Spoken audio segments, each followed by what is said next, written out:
Good evening, everyone. This is Sorrows, otherwise known as Zio to some and just Andy to others. With the new season of Diablo 3 right around the corner, I thought I'd put together a little bit of a quick start, a refresher guide for folks, since there's a lot of new friends coming into play or other people that might not have touched this game in 4 or 5 years. So I thought I'd just go over some of the basic settings in the game, character select, and just how I do the initial journey from like 1 to 70 in a new season. Because, I mean, it can be a little overwhelming for some, but I guarantee you, after a couple minutes, you'll be able to pick this up pretty easy. So first, we're just going to go into some of the setting changes that you should do right off the bat to make your game run a lot smoother and just have a much more enjoyable experience. So when we first get into the basic screen here, we want to go down into our main settings here for our system. Okay, first thing we want to do is go into options, and then we want to go into our video settings. Now, at the bottom here is large cursor. Toggles a large cursor. This can be useful for larger monitors, or it could be useful for blind people like myself. So slap this on, go right down to apply, click yes, we want to keep this. There, we have this nice gigantic pointer that's a lot easier to pick out when there's going to be all kinds of particle effects and creatures going like ape shit all over the board. So get that slapped on. Okay, next we want to go down into our social. Okay, first things we want to do is disable this. Make sure quick join and players near you are turned off. Because when quick join is turned on, it allows people on your friends list to just join your game. Now, you might be a social butterfly and want this, but I find it's usually better to have people request a group invite through a right click like you find in Overwatch and other games. That way, if you have other people that you're waiting for, you don't have to kick someone from your party and just generally piss other people off. Just turn that off. It gives you just an extra layer of politeness. We'll go with that. Okay, next thing you want to do is there's our friend achievement. Just turn this off. Otherwise, with the start of a new season, your screen is going to just be spammed on the left-hand side here with all of the different achievements all of your friends are going to be getting.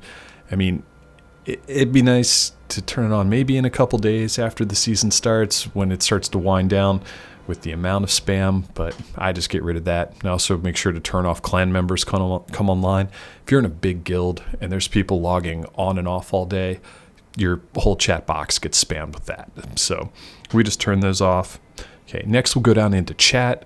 Turn off the mature language filter because unless you're playing with children, most of your text will be full of asterisks because people like to swear. Okay, now we go down into gameplay. I like everything turned on my HUD. I like to see all the numbers. I like to see the health bars, messages. All of it. Okay. Your item label display. Push to toggle on and off. This is what I set it to. Others set it to push to show. Push to show for 10 seconds. We just keep it as a toggle. I have it set to my Alt key. When it's on, it just shows all of the items on the board. Now, if you want, you can have it selected, set to icons where you only see like a small circle and like what type of item it is, but I like to see the actual names. I mean, it's really personal preference, but make sure you have something set and on, that way you could see your drops. Okay, and make sure your auto-equipped items, just have that turned off. You don't want to put on whatever you find. Okay, now a major one that you want to have here in gameplay is elective mode. Make sure this is turned on. As you see the little tooltip, it says enable full customization of skill selection and placement on the action bar. What this means is, with this toggled on, is you can make your character build with your hotkeys. They're not auto-assigned to specific keys. You can move them around. Just allows a little bit more flexibility, and most of the builds you'll find on forums will need this turned on, so you can basically use their setups. So that's a big one to have. Okay, now down in key bindings, it's all personal preference, things you might want to change. The only things I have really set up change differently is force move. That's where if there's a lot of stuff around you and you're clicking, trying to move, if you'd be clicking on a creature, you'd be attacking him. And if you're playing a range class, you might sit there and just chain cast at something when you really want to be running away.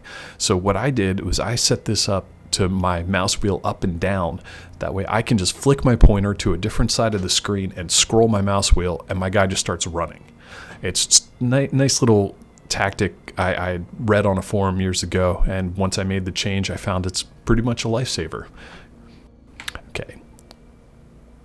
The other setup I have is for my potions. Since I use one of the like Razer Naga type mice that has the side panels, I set my 5 key to a potion key. That way I can just pop them real easy with a thumb button. But yeah, personal preference, whatever type of mouse you have. Okay, so once you have everything set up that you'd like, hit apply and accept, go back into the main screen. Okay. Now we toggle out of here. So say it's a brand new season. We want to start with a new character. We'll go down to switch hero, and we want to go to create. Now, depending on how many guys you have, you might have to free some space. I have 3 character slots left. So we're going to use one of our remaining slots. Now we'll go into the different classes here. Now, depending on what type of player you are, well, you have your choice of different characters. We have Barbarian, Crusader, Demon Hunter, Monk, Witch Doctor, and Wizard. Now, the most popular classes each season is pretty much always going to be your Wizard and your Monk. They're your just 2 mainstays, the most popular classes. Most popular solo class is usually the Demon Hunter or the Barbarian. Witch Doctor doesn't get very much love, either does the Crusader. So when you're first going to make your character, you have to make sure to select Seasonal Hero. And, well, right now, since the season isn't active, we're not able to do this. We're just going to pretend. Okay. Now, the different types of classes, though, like, it will show you on the right-hand side what they basically use, their primary attribute. Barbarians, this is just going to be personal opinion. They're pretty fun solo. A lot of clearing through crap, just trying to go after the bosses and elite packs, and then trying to kill like the guardians.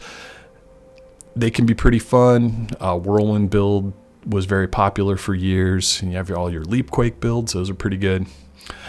Okay. Crusaders are your big tanks. Play one of these guys if you just don't want to die. You basically are a tiny god running around, not able to be killed by things, but bosses will take a while. You'll just basically hop from elite to elite and ignoring all the trash because your AoE really isn't there too much. Current popular build is the hammer build, which does clear out stuff pretty fast, but they're more of the tank class.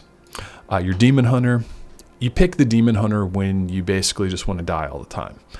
They're one of the glass cannons of the game. Their DPS is insane. They're so much fun in groups, like to have one in your group killing things. But you have to realize that you're going to die to really much anything when you start pushing rifts.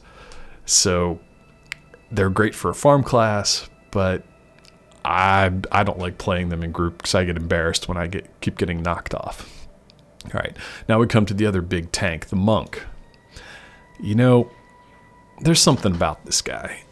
Like, I'm not really sure what, but something about this guy just seems very familiar. Yeah, play the Monk when you want to have another close-in tank. Their main job is to group up characters for the other members of your team and give them the beatdown. They're pretty fun solo. I was playing one last season with the initial Hadrig set. Pretty fun. I'm still going to go back to my main character, Witch Doctor. Witch Doctor is your pet class.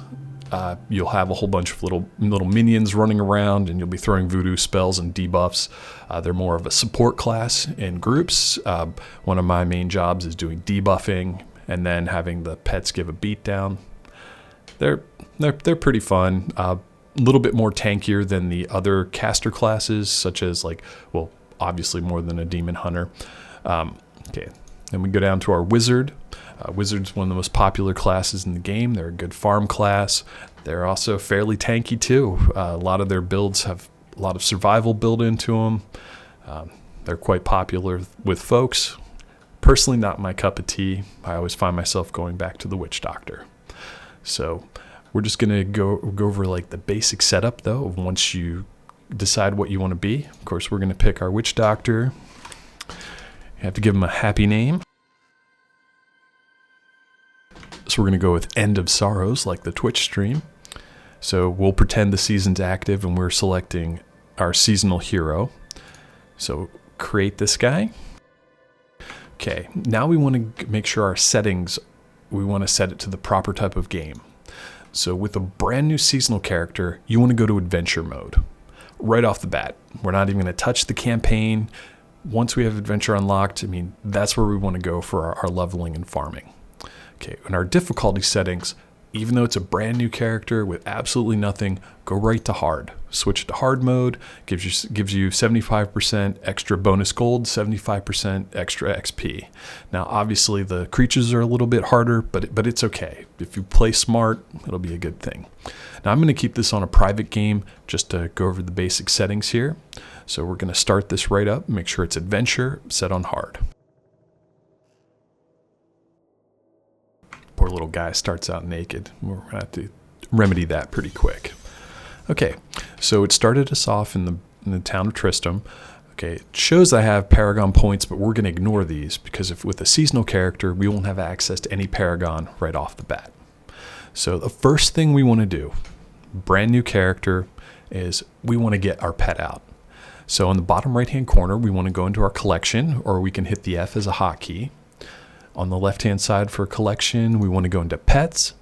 Now, depending on if you have any of the promotional games from like any of the World of Warcraft games, or you bought any of the Heroes of the Storm sets, or like StarCraft, anything really from Blizzard, chances are you have one of these promotional pets in your account.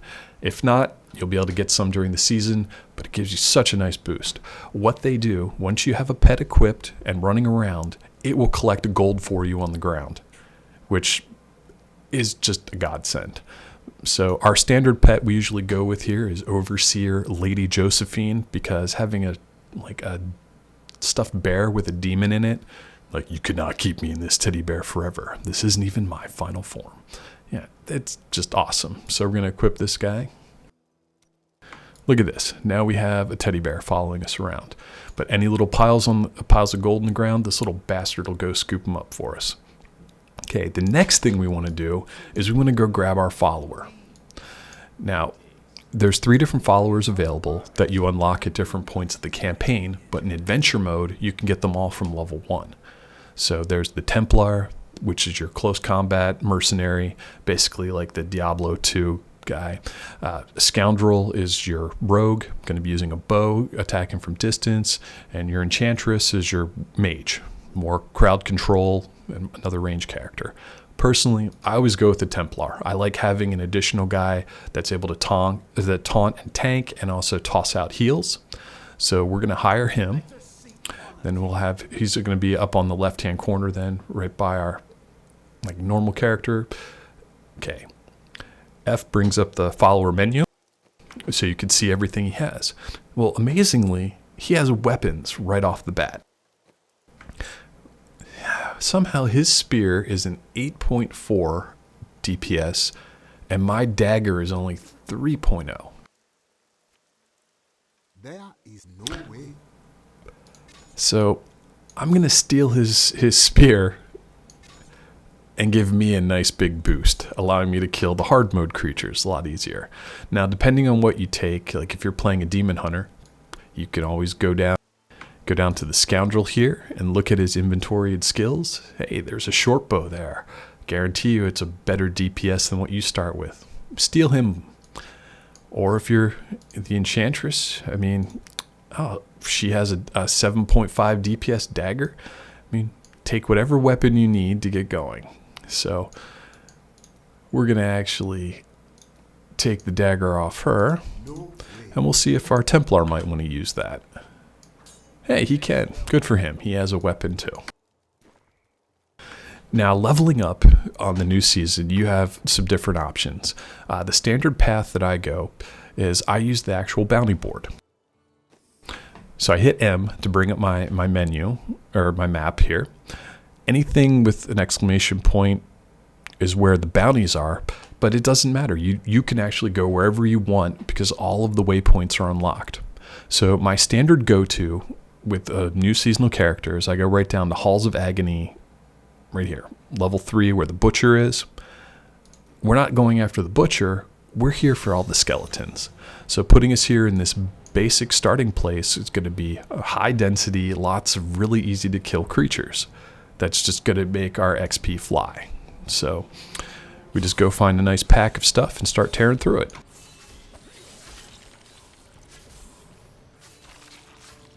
As you can see, just killed like 4 things. Our XP bar is almost full for level 2. I overflow. So there's level 2.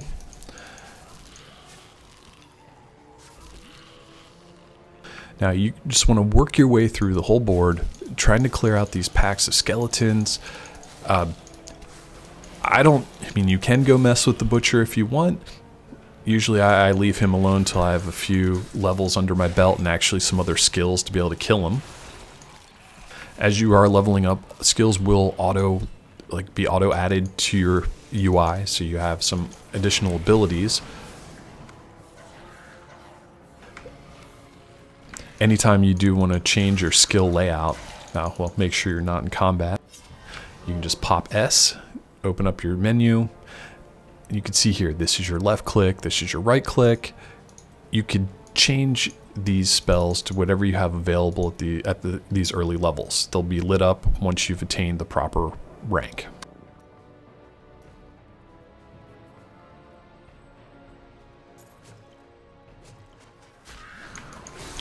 So if you're playing solo, what I recommend is going through just 1 or 2 of the Halls of Agony at level 3, just to get a few basic levels under your belt, and then you can go right into the rifts. So I'm going to teleport out of here. Of course, it doesn't let me because I decided to try and do this right in front of creatures. Alright, we'll port out of here now.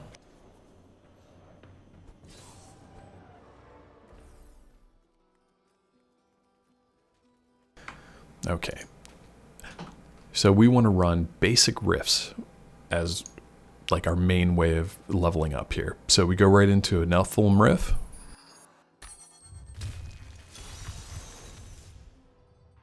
Prove yourself worthy. And you can just take these rifts from 1 to 70. So in the next video, I'm just going to go through a basic breakdown of the Nephilim rifts and then the greater rifts, also the bounty system, just to show you some of the more mid-level play and basically just some group etiquette. Just make sure you can make friends easily enough and people don't yell at you for being a noob.